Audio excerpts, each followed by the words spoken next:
Uma carta encharcada, um navio se partindo no meio da tempestade, e um homem do sertão lendo o segredo que ia despedaçar tudo. Minha gente, eu preciso que vocês me escutem com atenção, porque o capítulo de hoje de A Nobreza do Amor não é normal. É daqueles que a gente assiste com a mão no peito, com o coração batendo no fundo da garganta, sem coragem nem de respirar. O mar entre a vida e a morte no meio do oceano. Alika acordando aos gritos em barro preto, chamando o nome de um homem que ela jurou esquecer. E Tonho. Ah, o nosso Tonho. Encontrando uma carta molhada no balcão do ateliê, com o selo do reino de Batanga ainda intacto. Se você acompanha essa história comigo, deixa o like agora, ativa o sininho e se inscreve, porque o que vem aí vai te deixar sem fôlego. Eu vou te levar para dentro de cada cena, cada lágrima, cada palavra dessa noite. E é no convés daquele navio, no meio da chuva grossa, essa noite vira pesadelo. Meu Deus do céu, minha gente, vocês precisam segurar firme nessa cadeira, porque hoje, o capítulo de A Nobreza do Amor vai entregar uma das viradas mais devastadoras que já vimos nessa novela. Eu juro que quando comecei a assistir essa cena, eu não conseguia acreditar no que estava vendo. O mar furioso engolindo o navio de Omar, a carta voando pelos ares, e do outro lado do oceano, do outro lado do destino, Tonho. Tonho com aquele envelope amassado na mão, descobrindo o pior, o mais doloroso segredo de Alika. Se preparem, porque o que vem agora é de arrepiar, é de tirar o sono. É daqueles capítulos que vocês vão querer reassistir 3, 4 vezes só para entender cada detalhe. E eu vou contar tudo para vocês, do começo ao fim, com cada suspiro, cada lágrima, cada palavra que sai da boca desses personagens que a gente aprendeu a amar e a odiar. Tudo começa quando uma tempestade brutal se abate sobre o navio que traz Omar e Burak de volta para o Brasil. Mas, gente, eu preciso que vocês entendam uma coisa. Não é uma tempestade qualquer, não. É uma tempestade que parece vingança do próprio destino. O céu rasga em raios, o mar levanta paredes de água, e no meio daquele caos todo, lá está o nosso Omar. O nobre, o leal, o homem que voltou da beira da morte, só para reencontrar a princesa que ele ama desde o primeiro suspiro. E enquanto Omar luta pela vida no convés daquele navio, em barro preto, no calorzinho do interior nordestino, Alika dorme tranquila, ou pelo menos ela tenta dormir, porque dentro do peito dela, alguma coisa começa a apertar, a doer, a gritar. É como se a alma dela soubesse que do outro lado do mundo, o seu passado estava voltando para cobrar uma dívida que ela jurou ter pagado. E o pior, minha gente, o pior está por vir. Porque enquanto tudo isso acontece, Tonho, o nosso doce Tonho, o filho de Caetana, o predestinado que Dona Menina anunciou desde o nascimento, vai chegar cedo no ateliê de Alika. E o que ele vai encontrar lá? Uma carta molhada, amassada, com letras estrangeiras, com o selo do reino de Batanga marcado a sangue. Uma carta que vai despedaçar tudo que ele construiu com a mulher que ele ama. Segurem firme, porque agora a gente vai mergulhar nessa história e eu vou contar cada detalhe dessa noite de tempestade que mudou para sempre o destino de A Nobreza do Amor. Eu não podia acreditar quando vi as primeiras cenas dessa noite no navio.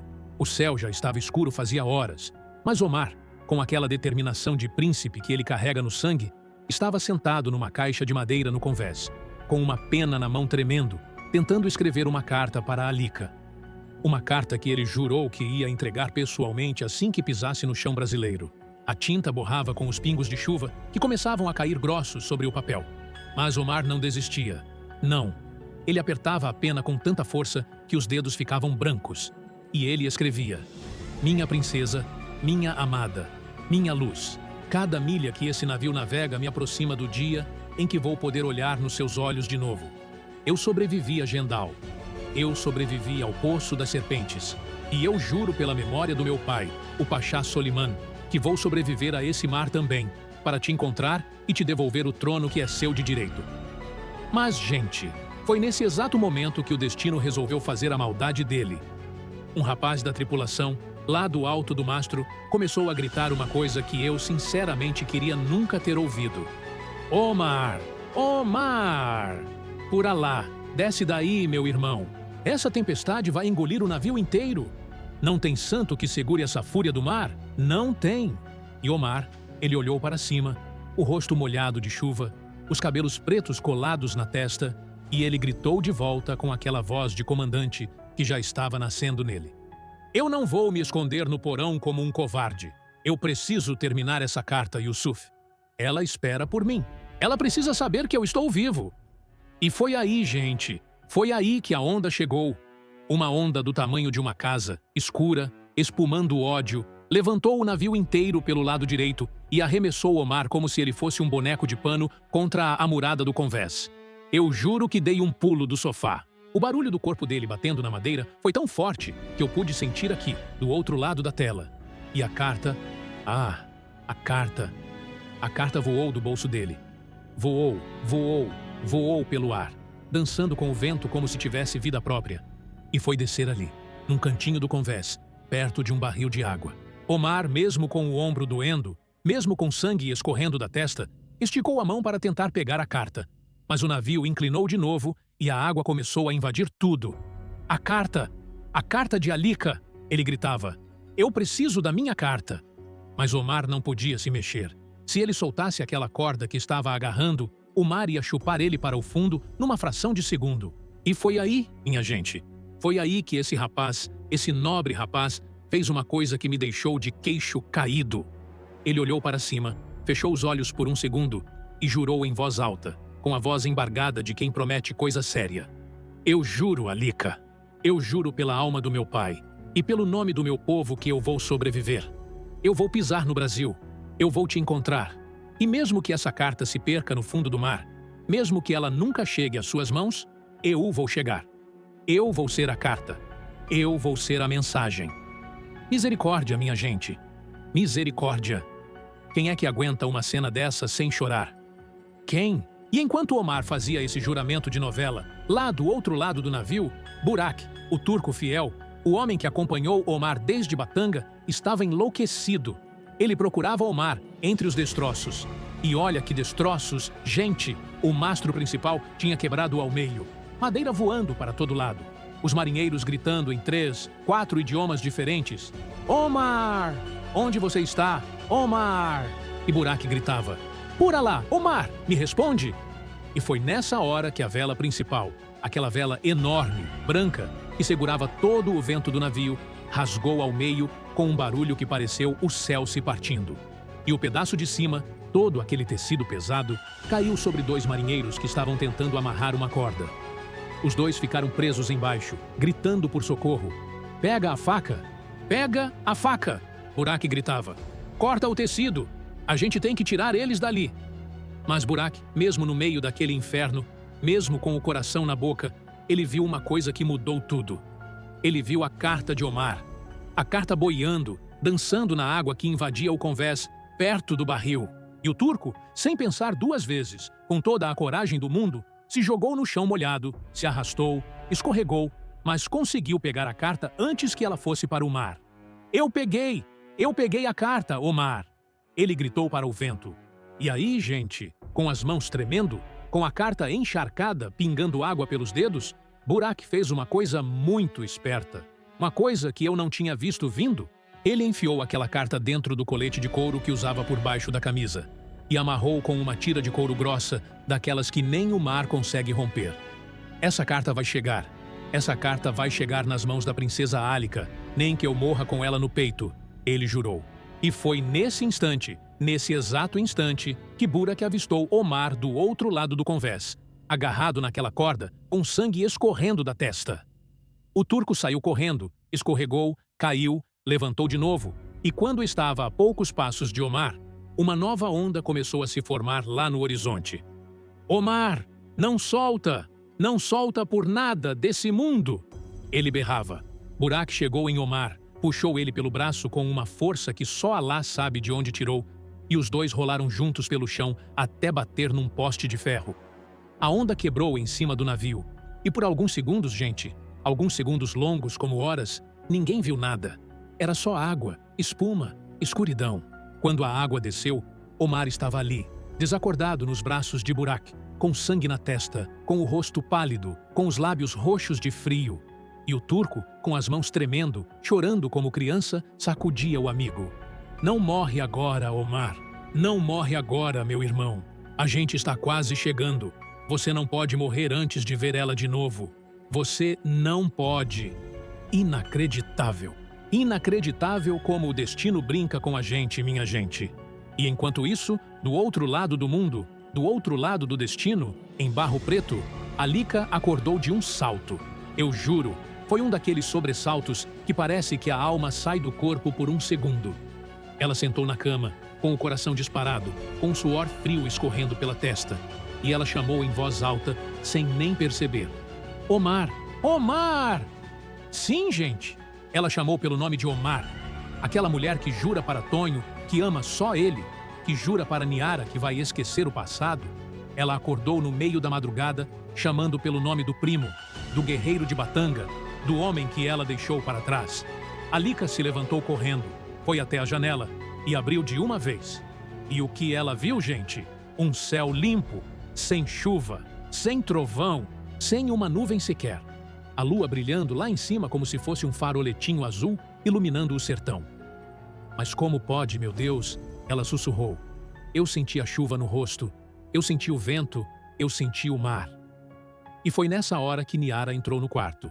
Niara, a rainha-mãe, a mulher mais sábia desse interior, a guardiã das tradições de Batanga, ela entrou ali de camisola, descalça, com os cabelos soltos e foi direto na filha.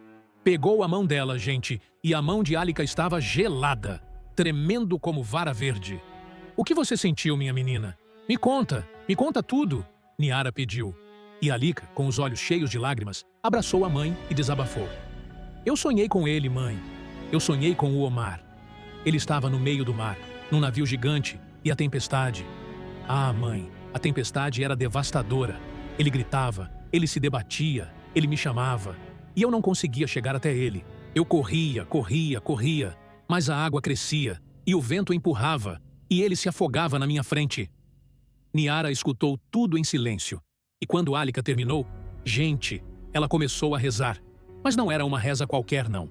Era uma reza em batanguês, naquela língua ancestral do povo dela, com palavras que pareciam música antiga. Ela balançava o corpo, levantava as mãos para o céu, pedia proteção para o sobrinho que ficou em Batanga, para o povo, para o reino. Os deuses dos nossos antepassados estão me dizendo uma coisa, Alika. Niara disse depois, com a voz embargada. Alguma coisa muito séria está acontecendo. Alguma coisa que vai mudar a nossa vida de novo. E a gente, do lado de cada tela, a gente sabia, gente. A gente sabia o que estava acontecendo. Porque enquanto a Niara rezava, enquanto a Alika chorava, naquele exato segundo, lá no oceano, Omar estava sendo amarrado num mastro para não ser jogado ao mar. É isso mesmo que vocês ouviram. Burak, no desespero, sem saber mais o que fazer, pegou as últimas cordas grossas que sobraram no navio e amarrou Omar de pé no mastro central. Amarrou as pernas, amarrou os braços, amarrou a cintura, para que mesmo desacordado, mesmo morrendo, o corpo de Omar não voasse com as ondas. Aguenta, Omar. Aguenta firme, meu irmão. Burak chorava enquanto apertava os nós. Eu vou cuidar da carta. Eu juro pela barba do profeta que eu vou cuidar da sua carta até a gente chegar no Brasil. E quando a gente chegar, eu mesmo vou entregar essa carta na mão da princesa Alika. Eu prometo, Omar. Eu prometo. Mas Omar não respondia. Omar tinha desmaiado depois da última onda. O sangue escorria pela testa, pingava no peito, manchava aquela camisa branca de algodão. E o turco, com lágrimas se misturando com a água do mar, terminou os nós e abraçou o amigo amarrado. Foi nesse momento, gente, foi nesse momento de máxima tragédia, que o capitão do navio, lá da proa, começou a gritar uma coisa que pareceu uma luz no meio das trevas. Farol! Farol à vista! Tem uma luz lá longe! Tem um farol! Misericórdia, minha gente! Vocês não imaginam a esperança que aquele grito trouxe. Burak olhou para o horizonte, e lá, no meio da escuridão da tempestade, uma luzinha pequena, fraquinha, mas firme, mas constante, brilhava como uma estrelinha. Era um farol. Era a salvação. Tá vendo, Omar? Tá vendo? Tem terra perto. Tem terra perto, meu irmão. Burak gritava no ouvido do amigo desacordado. Aguenta mais um pouco. Aguenta! E o turco, naquele momento de fé pura, ele se ajoelhou ali no chão molhado do convés, com Omar amarrado atrás dele, e começou a rezar. Mas rezar de verdade, gente. Daquele jeito que a gente reza quando não tem mais nada para fazer, quando a vida está nas mãos de Deus, e só nas mãos de Deus. Alá misericordioso, Alá clemente, salva esse rapaz. Ele não merece morrer aqui. Ele tem uma princesa esperando por ele do outro lado. Ele tem um reino para libertar. Ele tem um pai para vingar. Não leva ele agora, meu senhor. Não leva. E enquanto Burak rezava, em Barro Preto, em casa do José, a mesma cena se repetia. Niara, depois de acalmar Alika e colocar a filha para dormir de novo, desceu as escadas ainda de camisola, descalça. O coração dela estava apertado, o estômago revirado, a alma inquieta, e ela seguiu o cheirinho de café que vinha lá da cozinha. José já estava acordado, claro. Aquele homem nunca dorme direito. Parece que o cargo de ex-rei deposto tira o sono. Ele estava no fogão a lenha, esquentando uma chaleira velha, com aquele cabelo grisalho desarrumado, com as olheiras fundas de quem dormiu pouco. Niara? Mas o que você está fazendo acordada a essa hora? Ele perguntou surpreso. E Niara, sem cerimônia nenhuma, sem rodeio, foi direto ao ponto. José, eu preciso te dizer uma coisa. Alguma coisa muito grave está acontecendo agora, nesse exato momento, do outro lado do oceano. Eu sinto aqui no peito, aqui no estômago, aqui no fundo da alma. José parou de mexer a chaleira. Olhou para a cunhada com aquele olhar de quem já viu muita coisa na vida e perguntou com a voz grave. O Omar? O Omar, Niara confirmou. A Alika acabou de acordar gritando o nome dele. Ela sonhou que ele estava se afogando no meio de uma tempestade. E José, eu acredito nesse sonho. Eu sei que esse sonho é verdade. José suspirou fundo. Pegou 2 xícaras no armário, serviu café para os dois, e os dois se sentaram na mesa da cozinha, em silêncio, por um tempo. Era aquele silêncio pesado, sabe? Aquele silêncio que diz mais que 1000 palavras. Niara, o Omar saiu de Batanga faz dias com o Burak. José disse finalmente. Eles estão vindo para o Brasil. O plano deles é desembarcar no Recife e de lá descer para o sertão. Mas se tem uma tempestade no caminho deles... Ele não terminou a frase, gente. Não terminou, porque não precisava. Niara entendeu na hora, e os olhos dela se encheram de lágrimas que ela não deixou cair. E foi nessa hora, nesse momento exato, que Niara olhou pela janela da cozinha. Ela olhou para o céu, para aquela imensidão estrelada do sertão nordestino, e ela viu uma estrela cadente cruzar o horizonte. Uma estrela cadente, gente. Daquelas que a gente vê uma vez na vida e que dá tempo de fazer um pedido só. Você viu, José? Ela sussurrou.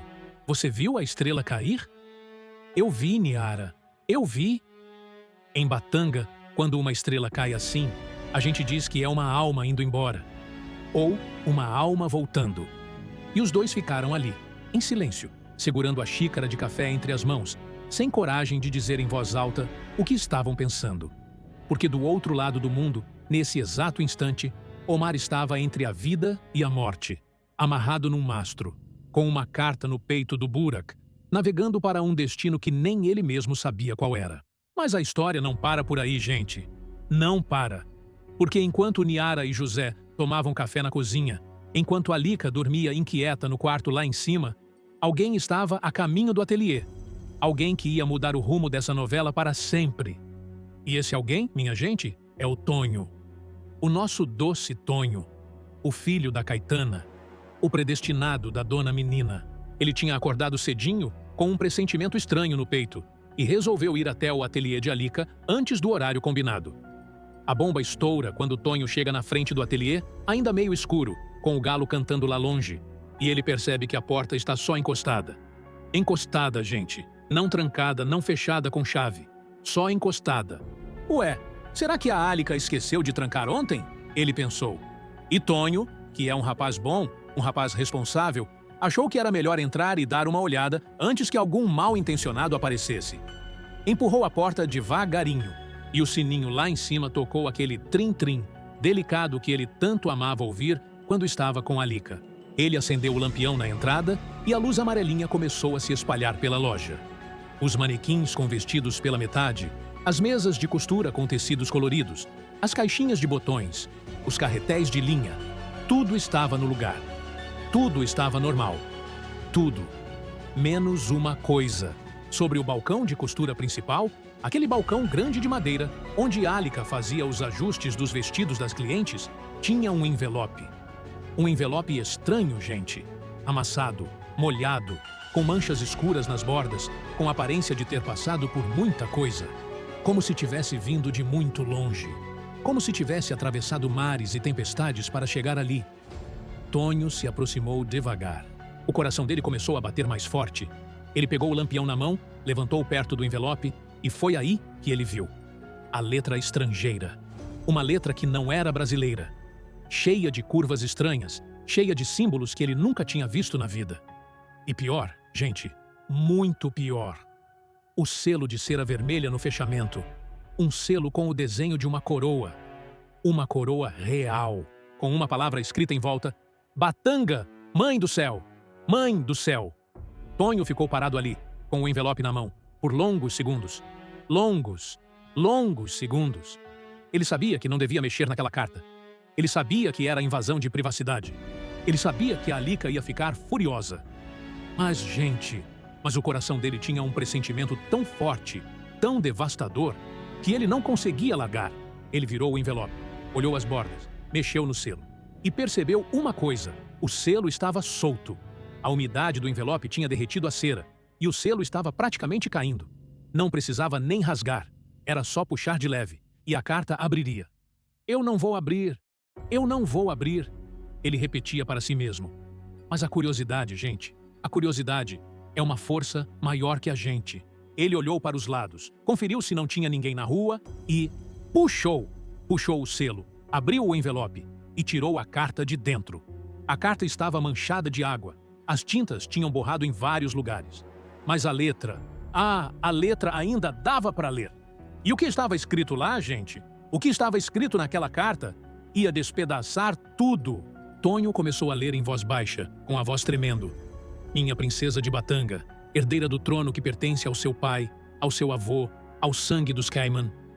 Princesa, herdeira do trono, sangue dos Caiman.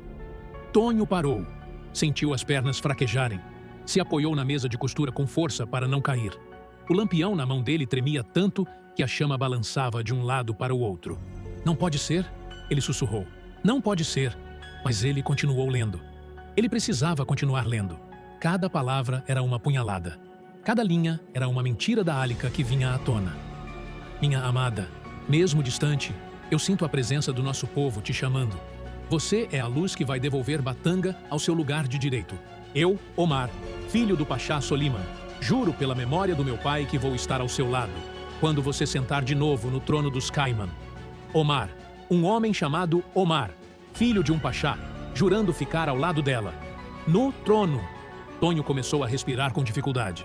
O peito subia e descia rápido demais. Ele se sentou numa cadeira ali do lado, ainda com a carta na mão, e continuou lendo, mesmo doendo, mesmo destruindo cada pedacinho do coração dele. Eu nunca esqueci, minha amada, das tardes que a gente passou juntos no jardim do palácio. Eu nunca esqueci do beijo que a gente trocou sob a sombra da mangueira. Eu nunca esqueci da promessa que fizemos quando éramos crianças, de que um dia íamos reinar juntos. Beijos, promessas, reinar juntos. Misericórdia, gente. Misericórdia. Tonho começou a chorar. Chorar de verdade. Daquele jeito que homem grande chora quando descobre que foi enganado pela mulher que ama. Aquele choro silencioso, sem barulho, só com os ombros balançando, só com as lágrimas escorrendo pelo rosto. Porque tudo agora fazia sentido para ele. Tudo.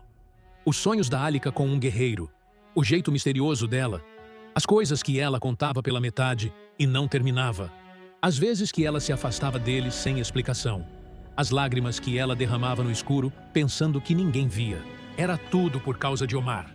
Era tudo por causa de um homem que esperava por ela do outro lado do mar. Um homem que ela amou antes de conhecer ele, Tonho. Um homem que era tudo que Tonho não era. Omar era nobre. Tonho era trabalhador de engenho. Omar era de Batanga. Tonho era do sertão. Omar era filho de um pachá. Tonho era filho de Caetana, uma mulher simples que criou ele sozinha. Omar tinha um reino. Tonho tinha uma carroça velha e 2 mudas de roupa. E ela, a Alika, a princesa, a herdeira do trono, tinha brincado com ele. Tinha fingido amor enquanto esperava o noivo voltar do mar. Mas a carta não tinha acabado, gente. Não tinha. O pior estava no final. Omar terminava a carta com palavras que iam ficar gravadas para sempre na memória de Tonho. Quando eu chegar ao Brasil, minha amada, a gente vai voltar juntos para Batanga. Vamos depor Gendal. Vamos limpar o nome do seu pai. Vamos reconstruir tudo que foi destruído. E quando você se sentar de novo no trono, eu vou ser o homem que vai segurar a sua coroa. Eu vou ser o seu marido. Eu vou ser o seu rei. Espera por mim, minha princesa. Espera por mim. Omar, sempre seu. Omar. Tonho deixou a carta cair na mesa. Não conseguiu mais segurar. As mãos dele tremiam tanto que o papel escorregou e ficou ali, exposto, no balcão. Ele se levantou. Andou até a janela. Olhou para fora. O sol estava começando a nascer, lá no horizonte do sertão. Um amanhecer lindo, dourado, cheio de promessa. Mas para Tonho, naquele momento, era como se o mundo tivesse acabado. Tudo o que ele construiu com Alika nos últimos meses, os sonhos dele de casar com ela, de ter filhos, de construir uma casinha no engenho, de envelhecer ao lado dela, tudo virou pó, tudo virou cinza. Princesa, ele murmurou. Ela é uma princesa. E aí, gente, aí Tonho fez uma coisa que me partiu o coração. Ele se sentou de novo na cadeira, pegou a carta e leu outra vez. Do começo ao fim, como se quisesse encontrar uma vírgula, uma palavra, qualquer coisa que dissesse que era mentira, que era engano, que era confusão. Mas não tinha. Cada palavra era verdade. Cada linha confirmava o pior. Em Batanga, gente, em Batanga, exatamente nesse momento, Burak estava do outro lado do oceano, lutando para manter Omar vivo no mastro do navio. O turco rezava, gritava, chorava, fazia de tudo para que o farol no horizonte ficasse mais perto, mais perto, mais perto. E o capitão, lá na proa, gritava ordens para os marinheiros que sobraram. Vira o leme à direita! À direita! O farol fica à direita! Capitão, a vela está rasgada. Não tem como controlar o vento. Então rema, marinheiro. Rema com as mãos, rema com os pés, rema com tudo que você tiver. Eu não vou deixar esse navio afundar agora. Não vou! E o navio, gente, o navio se arrastava devagarzinho, devagarzinho, em direção àquela luz salvadora. As ondas continuavam batendo nas laterais, mas pareciam que estavam diminuindo. Pareciam que o pior já tinha passado.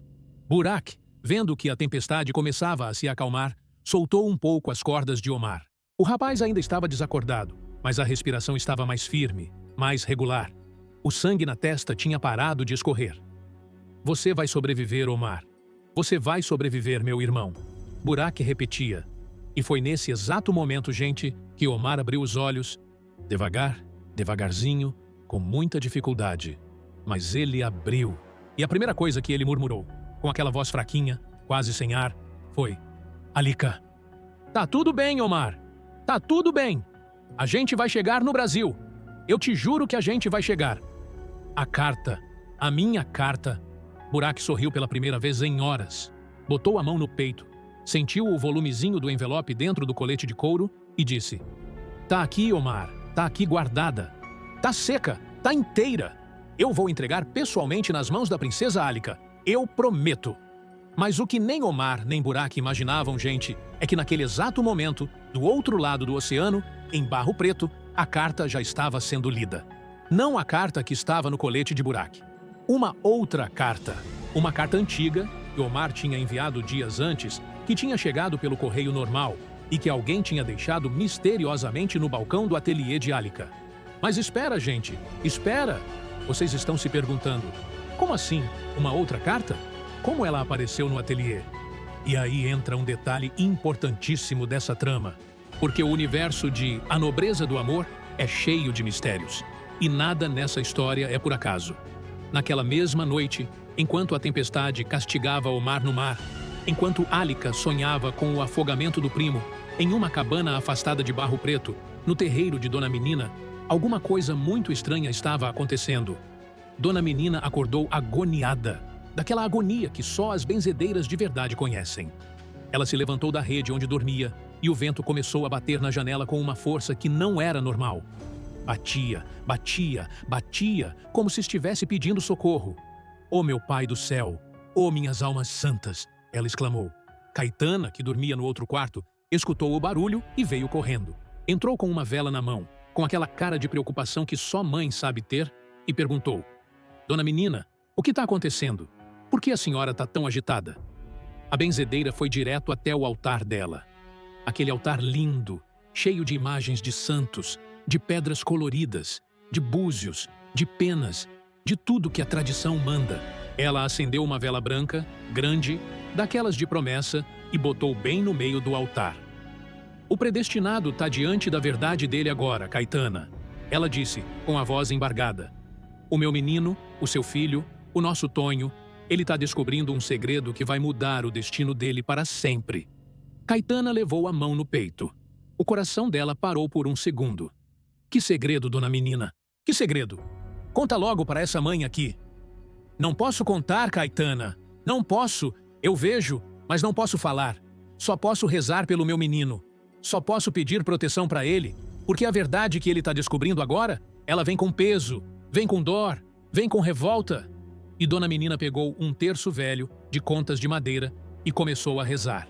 Mas rezar daquele jeito que só ela sabe rezar. Aquele jeito misturado de catolicismo do sertão com tradições afro-brasileiras. Aquela mistura linda que só o Brasil tem. Ela rezava em português, depois em iorubá, depois em latim, depois em palavras que ninguém entendia, mas que vibravam no ar. E enquanto ela rezava, gente, os santos do altar pareciam que estavam tremendo. A chama da vela balançava de um lado para o outro, e o vento do lado de fora aumentava cada vez mais. Que proteção venha! Que proteção venha! Dona Menina pedia. Que o meu menino tenha força para suportar a verdade. Que o meu menino tenha coração para perdoar. Que o meu menino tenha sabedoria para escolher. Caetana se ajoelhou ao lado dela, pegou outro terço e começou a rezar junto. Mãe e benzedeira, lado a lado, pedindo pelo mesmo homem. Tonho. E Tonho, gente. Tonho, naquele exato momento, lá no ateliê de Alica, terminou de ler a carta pela segunda vez e tomou uma decisão. Ele se levantou, limpou as lágrimas com as costas da mão, dobrou a carta com cuidado, botou no bolso da camisa, pegou o chapéu de palha que tinha colocado em cima da mesa quando chegou e saiu do ateliê. Mas, gente, ele não saiu correndo, não. Ele não saiu gritando.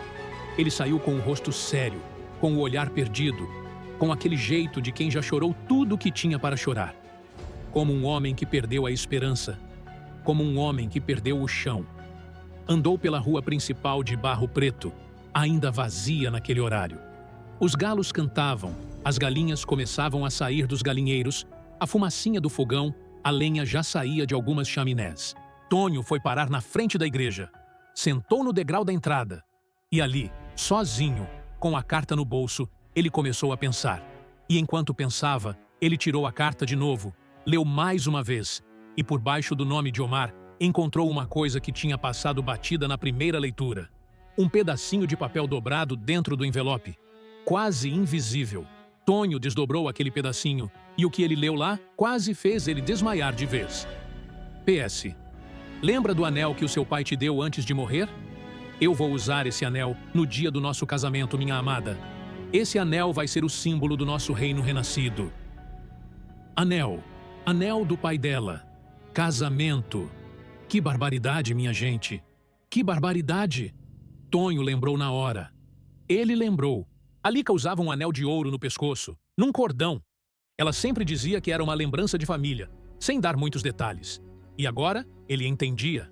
Esse anel era o símbolo do reino. Esse anel era a aliança dela com Omar. Ele apertou a carta no peito. Apertou tanto que o papel começou a amassar. E olhou para o céu.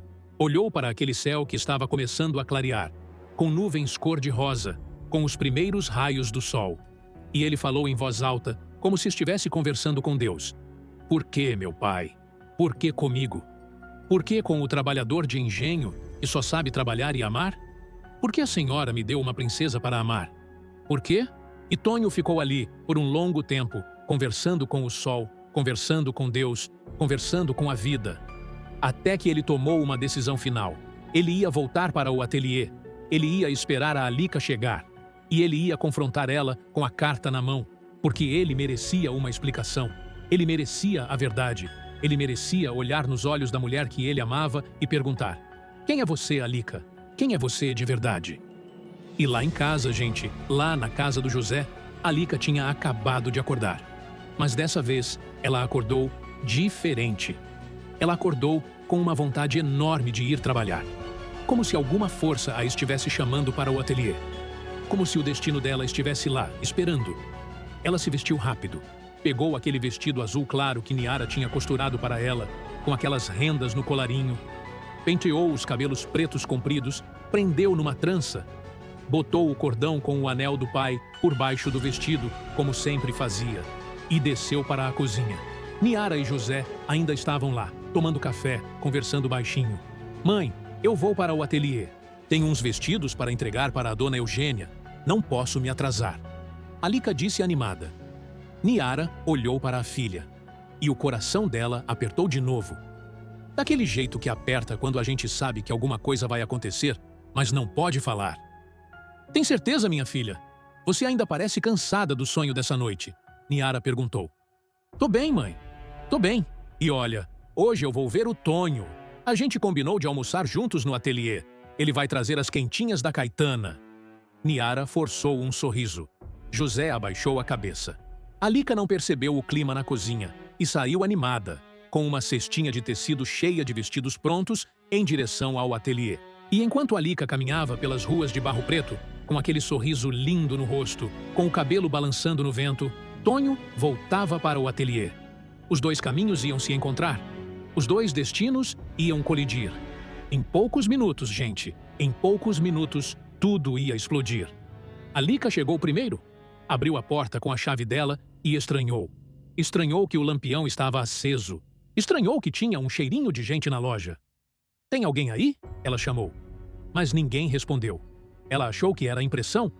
Botou a cesta no balcão, começou a tirar os vestidos para pendurar. E foi aí, gente, foi aí que ela viu. A carta. A carta sobre o balcão, aberta, com o selo de Batanga visível. Alika ficou paralisada. O sangue gelou nas veias. Ela reconheceu na hora a letra de Omar. E mais ainda, ela reconheceu o selo real do reino dela. Meu Deus do céu! Ela sussurrou. Meu Deus do céu! Foi nesse exato momento que a porta abriu de novo. O sininho tocou.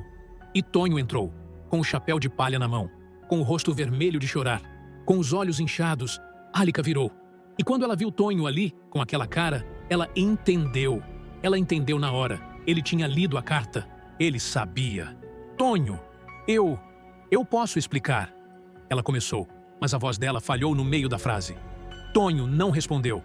Ele andou devagar até o balcão, pegou a carta com a mão trêmula e ergueu a carta no ar, entre os dois, como se fosse uma prova, como se fosse uma sentença. Quem é você, Alika? Ele perguntou com a voz baixa, mas firme. Quem é você de verdade? Alika começou a chorar, daquele jeito que mulher chora quando sabe que tá tudo perdido. Tonho, meu amor, deixa eu explicar. Deixa eu te contar tudo, do começo. Não! Tonho gritou. Não me chama de amor. Não tem amor entre a gente, Alika. Nunca teve. Você é uma princesa. Você é a herdeira de um reino. Você tem um homem te esperando do outro lado do mar. E eu? Eu sou o quê? O quê, Alika? Misericórdia, minha gente. Misericórdia. Quem é que aguenta uma cena dessa sem chorar junto? Alika tentou se aproximar. Estendeu a mão para tocar o braço dele.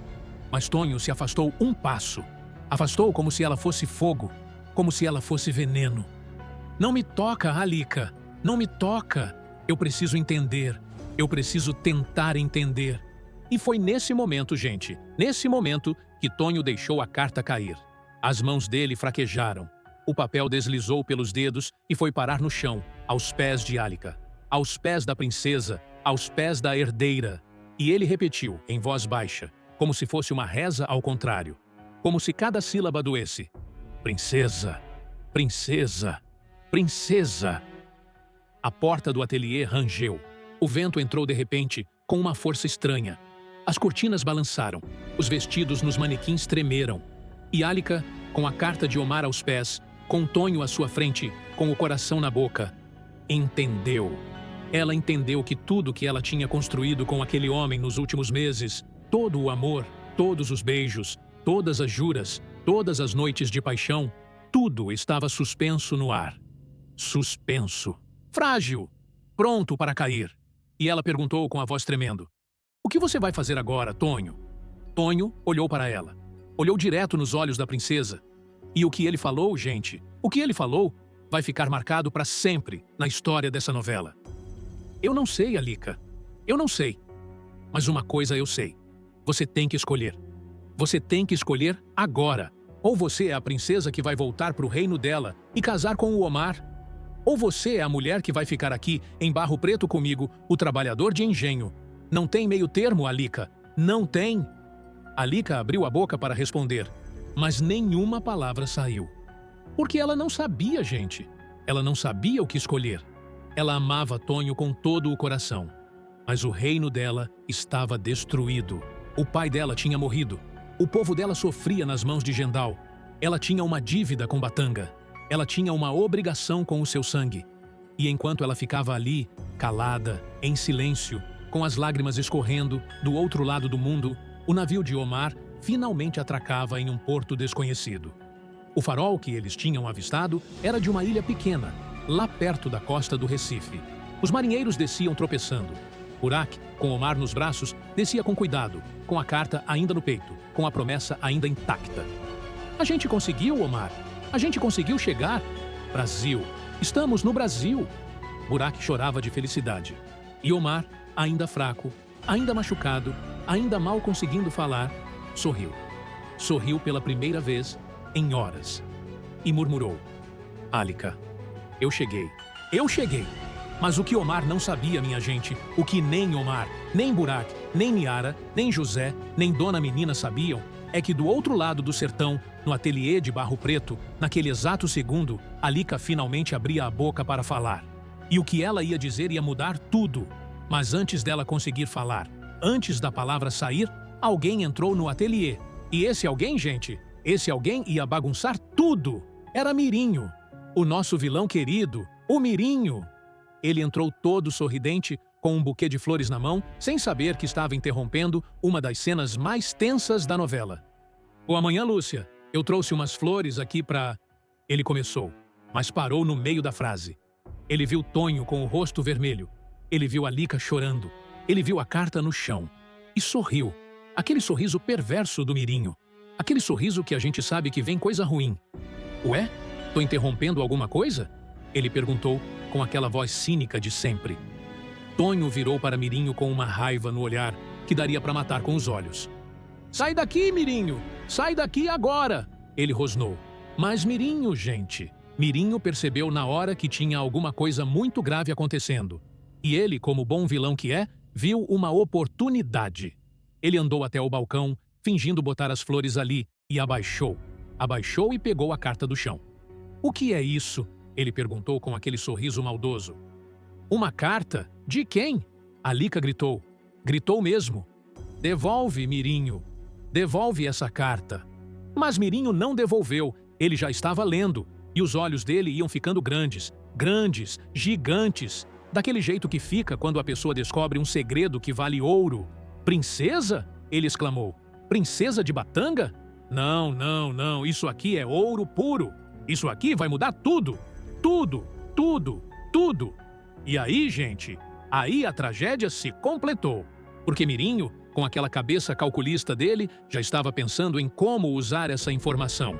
Como chantagear Alika, como derrotar Tonho, como conquistar a princesa, como faturar com tudo isso. Tonho avançou em direção a Mirinho, tentou arrancar a carta da mão dele, mas Mirinho desviou, riu uma risada cínica e correu para fora do ateliê com a carta na mão. Pega ele, Tonho! Pega ele! O Alika gritou. Tonho saiu correndo atrás de Mirinho. Os dois sumiram pela rua, gritando, brigando, correndo. E Alika ficou ali, no meio do ateliê, sozinha, com o coração despedaçado, com o segredo dela agora nas mãos do pior inimigo da família. Ela se ajoelhou no chão. Ela chorou como nunca chorou na vida. E enquanto chorava, ela jurou para si mesma. Eu não vou perder o Tonho, e eu não vou deixar o Mirinho destruir a minha família. Nunca. Jamais. E foi nesse momento, gente, nesse momento de máxima dor, que Niara chegou ao ateliê. Niara tinha sentido o coração apertar lá em casa de novo e veio correndo ver a filha. Ela entrou, viu Alika no chão, viu o ateliê bagunçado, viu as flores do Mirinho jogadas na mesa e entendeu. Aconteceu, não foi, minha filha? O Tonho descobriu? Ela perguntou, com lágrimas nos olhos. Alika abraçou a mãe. Chorou no colo dela como criancinha. E entre soluços, contou tudo. Mãe, ele leu uma carta do Omar. Ele descobriu que eu sou princesa. Que tem um homem me esperando em Batanga. E pior, mãe, pior. O Mirinho pegou a carta. O Mirinho sabe agora. Ele vai usar isso contra a gente. Ele vai destruir nossas vidas. Niara apertou a filha forte, forte mesmo, e sussurrou no ouvido dela. Filha, ouve uma coisa. Nossa família já passou por coisa pior. Nós saímos de Batanga vivos, quando todo mundo queria a nossa morte. Nós atravessamos um oceano sem nada. Nós começamos uma vida nova do zero. Se Mirinho quer guerra, ele vai ter guerra. Mas o Tonho a gente conquista de volta. Com amor, com verdade, com paciência. E mãe e filha ficaram ali, abraçadas, no meio do ateliê, esperando o destino bater na porta. Enquanto isso, lá em Batanga, Gendal estava no salão do trono, conversando com a consulesa Margaret, a inglesa que tinha aparecido para investigar a morte do jornalista Robert. E Gendal, todo elegante, todo sorridente, mentia com uma cara de pau enorme. Madame, eu garanto à senhora que esse jornalista não foi morto por mim. Eu sou um rei justo, um rei reto, um rei que zela pela vida do seu povo. Mas Margaret não engolia essa conversa fácil. Ela era esperta, ela tinha informações, ela tinha provas. E ela disse, com aquela voz dura de quem manda: Sua Majestade, eu vou ser direta. A coroa britânica não está satisfeita com as notícias que recebe sobre Batanga. O senhor já matou o Pachá Soliman, já depôs o legítimo rei Cayman. E agora, um jornalista britânico desaparece em circunstâncias misteriosas. Se até o final desta semana eu não tiver respostas satisfatórias, Batanga vai responder ao mundo civilizado. Gendal apertou o trono com força. Os nós dos dedos ficaram brancos, mas ele sorriu. Aquele sorriso falso de político. A senhora terá todas as respostas, madame, todas. E quando Margaret saiu, Gendal chamou Pascoal, o novo chefe da Guarda Real, e sussurrou com aquela voz de ódio: Pascoal, descobre quem é essa Margaret de verdade, quem manda nela, o que ela quer, e descobre também onde está o Dume. Aquele traidor não pode estar muito longe. Sim, Vossa Majestade, conte comigo. E enquanto Gendal tramava, enquanto Pascoal saía para caçar Dume, em uma cabana escondida no meio da floresta de Batanga, Dume, Akin e Ladisa planejavam a revolução, planejavam o golpe contra Gendal. Companheiros, Dume disse, Omar e Burak já devem estar chegando no Brasil. E quando eles chegarem na princesa Alika, ela vai voltar para Batanga com um exército por trás. E aí, meus amigos, aí Gendal vai sentir a fúria do povo. Akin levantou o punho. Pela princesa Alika, pela liberdade de Batanga, por Cayman II. E os três bateram os punhos no ar, num juramento sagrado. Mas o que eles não sabiam, gente, é que do outro lado do mar, naquele exato momento, a princesa Alika estava com o coração despedaçado. E o destino de Batanga estava em jogo mesmo. E voltando para Barro Preto, gente, Tonho conseguiu alcançar Mirinho na praça da cidade. Os dois se enfrentaram, trocaram socos, trocaram empurrões, trocaram palavras duras. Devolve a carta, Mirinho, devolve! Você acha que eu sou idiota, Tonho? Essa carta é o meu passaporte para o paraíso.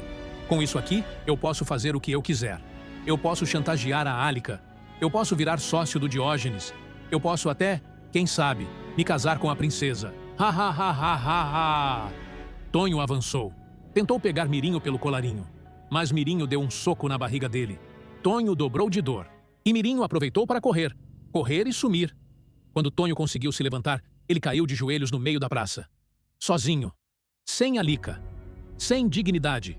Sem perspectiva. Foi aí que uma figura se aproximou. Era Dona Menina. Ela vinha andando devagar, com o cajado dela, com o rebozo nos ombros, e parou na frente de Tonho. Levanta, meu menino, levanta, ela disse, com aquela voz firme. Tonho olhou para Dona Menina com os olhos cheios de lágrimas. Eu não consigo, Dona Menina. Eu não consigo mais. Tudo desabou. Tudo acabou. Dona Menina sorriu. Aquele sorriso sereno das benzedeiras. Ajudou Tonho a se levantar e disse, olhando direto nos olhos dele: Meu menino, o predestinado não cai por uma decepção amorosa. O predestinado se levanta. Você é o filho dessa terra, Tonho.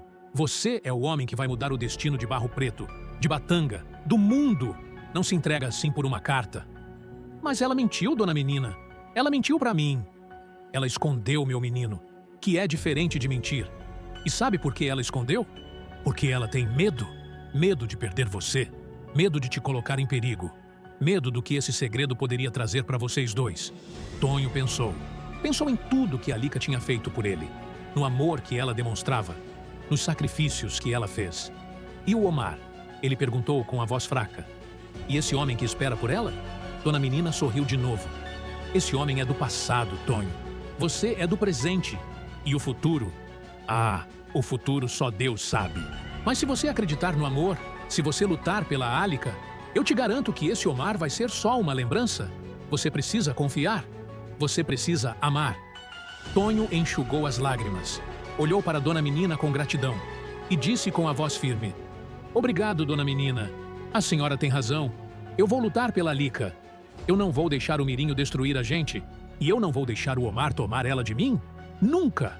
E Tonho saiu correndo de volta para o ateliê, para os braços da princesa que ele ama, com ou sem coroa, com ou sem reino, com ou sem segredos.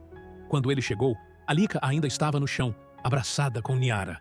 Os dois se olharam, e Tonho, com uma coragem que vinha do fundo da alma, ajoelhou na frente de Alica. Alica, eu li a carta. Eu sei tudo. Eu sei que você é princesa. Eu sei que existe um Omar. E eu vou ser honesto contigo. Doeu muito. Mas Dona Menina me fez ver uma coisa. Você escondeu por medo. E eu te perdoo. Eu te perdoo se você me prometer uma coisa. Alica olhou para ele com os olhos brilhando de esperança. O que, meu amor? O que? Me promete que você vai escolher eu, que você não vai voltar para Batanga sem mim, que esse Omar vai ser passado, que eu sou o seu futuro. A Lica abraçou Tonho. Apertou ele forte, tão forte que pareceu que queria fundir os dois corpos. E sussurrou no ouvido dele. Eu te escolho, Tonho. Eu te escolho, sempre, agora e para sempre. E os dois se beijaram. Um beijo cheio de lágrimas. Um beijo cheio de juras. Um beijo cheio de esperança. Mas, gente, o capítulo não termina aqui. Não termina. Porque enquanto Tonho e Alica se reconciliavam, Mirinho corria pela cidade com a carta na mão. Ele entrou na casa do Diógenes, todo afobado, e mostrou a carta para o banqueiro. Diógenes, olha o que eu tenho! Olha! Diógenes leu a carta. E os olhos dele ficaram redondos. Redondos! Mas isso é... A Lúcia é uma princesa? É uma princesa, Diógenes. E mais que isso, ela é a herdeira de um reino. De um reino com minas, com terras, com riquezas. E nós dois podemos lucrar muito com essa informação. Diógenes pensou rápido. Aquele cabeça de banqueiro funcionando a 1000. Mirinho, isso pode ser ouro de verdade, mas a gente precisa ser esperto. Não pode sair anunciando por aí. A gente tem que usar isso com jeito. E os dois começaram a planejar a chantagem do século, a planejar o golpe que ia abalar Barro Preto e Batanga. Mas Sebastião, que sempre apareceu nas horas certas dessa novela, escutou tudo escondido na varanda da casa do Diógenes. Ele tinha ido lá levar uns papéis do trabalho e escutou a conversa. E ele, sem pensar duas vezes, saiu correndo para avisar a Lica e Tonho. A grande revelação chegou quando Sebastião entrou no ateliê, todo ofegante, todo suado, e gritou: Alica! Tonho! O Mirinho tá com o Diógenes! Eles estão planejando chantagear vocês com a carta? Vocês precisam fazer alguma coisa agora! Tonho olhou para a Lica. A Lica olhou para Tonho. E os dois, juntos, naquele exato momento, juraram que iam enfrentar Mirinho e Diógenes. Que iam recuperar a carta. Que iam proteger o segredo da família real de Batanga até a hora certa de revelar para o mundo. E gente, tem mais. Porque enquanto isso, lá no porto do Recife, Omar abria os olhos pela primeira vez de verdade. Burak tinha pago um quarto numa pousada simples, perto do porto. Omar olhou para o teto de madeira, sentiu o cheiro do café que vinha da cozinha lá embaixo e perguntou: Burak, onde a gente tá? No Brasil, Omar. A gente conseguiu. Estamos no Recife. De agora em diante, é só uma viagem até Barro Preto. E você vai reencontrar a sua princesa Alica. Omar sorriu. Um sorriso fraco, mas verdadeiro. E ele pediu: Me dá a carta. Eu quero olhar a carta. Burak tirou a carta do colete. Estava sequinha, inteirinha, cuidada como uma joia preciosa. Omar pegou a carta nas mãos trêmulas, leu de novo cada palavra e suspirou. Em breve, Alika. Em breve eu vou voltar com você. E a gente vai voltar para Batanga. A gente vai vingar nossos pais. A gente vai recuperar o nosso reino. Mas, gente, o que Omar não sabia é que do outro lado do sertão, Alika já não era mais a mesma princesa que ele tinha deixado em Batanga. Alika tinha amado outro homem. Alika tinha jurado ficar no Brasil. Alika tinha escolhido Tonho. E quando Omar finalmente chegasse em Barro Preto, quando ele finalmente pisasse naquela cidade do interior nordestino, ele ia ter uma surpresa devastadora. Ele ia descobrir que o coração da princesa dele já não pertencia mais a ele. Caiu tudo por terra, minha gente. Caiu tudo por terra. E o capítulo termina, gente. Ele termina com Alika no ateliê, abraçada com Tonho, jurando amor eterno, com Mirinho e Diógenes planejando a maldade, com Sebastião tentando avisar todo mundo, com Niara rezando em batanguês, com Dona Menina acendendo mais velas no altar, com José sentado na varanda olhando o sol nascer, com Caetana fazendo café, com Omar chegando no Brasil sem saber de nada, com Burak guardando uma carta que já não tinha mais sentido. E nós, gente, nós aqui do outro lado da tela, com o queixo caído, com o coração apertado, sem saber o que vai acontecer no próximo capítulo. Vocês acham que o Tonho merece o perdão da Alika? Vocês acreditam que o amor dele é mais forte que o passado dela com Omar? Vocês acham que Mirinho vai conseguir chantagear a princesa? Ou Sebastião vai chegar a tempo de impedir essa maldade? Que nota de 0 a 10 vocês dão para o Omar? Esse rapaz é um herói romântico que merece a Alika? Ou ele é só uma peça do passado que precisa ser deixada para trás? Que nota de 0 a 10 vocês dão para o Tonho? O trabalhador de engenho merece a princesa? O amor sincero dele basta para conquistar uma herdeira de trono? Deixem suas respostas aqui nos comentários. Eu quero saber a opinião de cada um de vocês. E não esqueçam, gente, deem like nesse vídeo para a gente continuar trazendo mais conteúdo de A Nobreza do Amor. Compartilhem com os amigos. Marquem aquela tia que adora novela. Marquem aquela amiga que chora em toda cena romântica. E se inscrevam no canal, porque o próximo capítulo promete ser ainda mais explosivo. Omar chegando em Barro Preto, Mirinho com a carta, Sebastião correndo contra o tempo, Gendal tramando com a consuleza Margaret, Dumi planejando a revolução em Batanga. Não percam, amanhã tem mais. Amanhã tem mais A Nobreza do Amor, pra gente assistir juntos. Um abraço apertado de quem fala com vocês. Que Deus abençoe cada um aí. E até o próximo resumo, minha gente. Até o próximo. Tchau, tchau.